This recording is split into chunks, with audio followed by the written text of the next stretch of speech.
নিঃসঙ্গতা সংঘবদ্ধ জীবনে বা নিবেদিত জীবনে নিঃসঙ্গতার অনেক গুরুত্ব ও তাৎপর্য রয়েছে।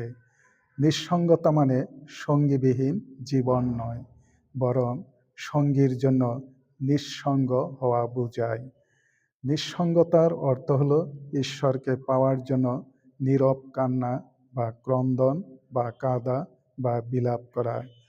নিঃসঙ্গতার মধ্য দিয়ে আমি একা হয়ে যাই, কিন্তু একাকিত্ব হই না।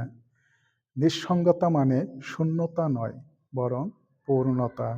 জীবনের পূর্ণতার জন্য নিঃসঙ্গতার পথ বেছে নিতে হয়। নিঃসঙ্গতা হলো নিজেকে রিক্ত করা বা খালি করা পূর্ণতার জন্য।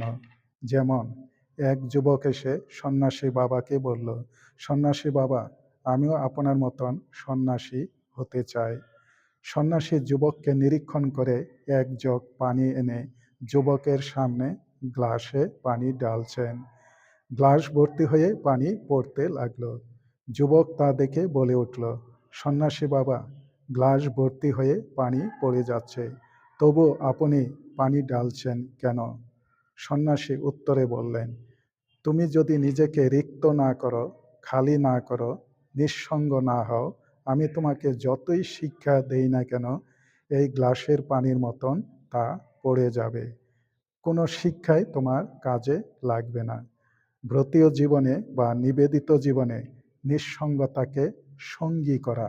নিঃসঙ্গতার মধ্য দিয়ে আমরা একা হই, কিন্তু একাকিত্ব নই।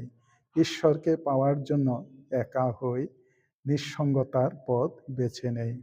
নিঃসঙ্গতার পথ নিরানন্দের পথ নয়, বরং আনন্দের পথ।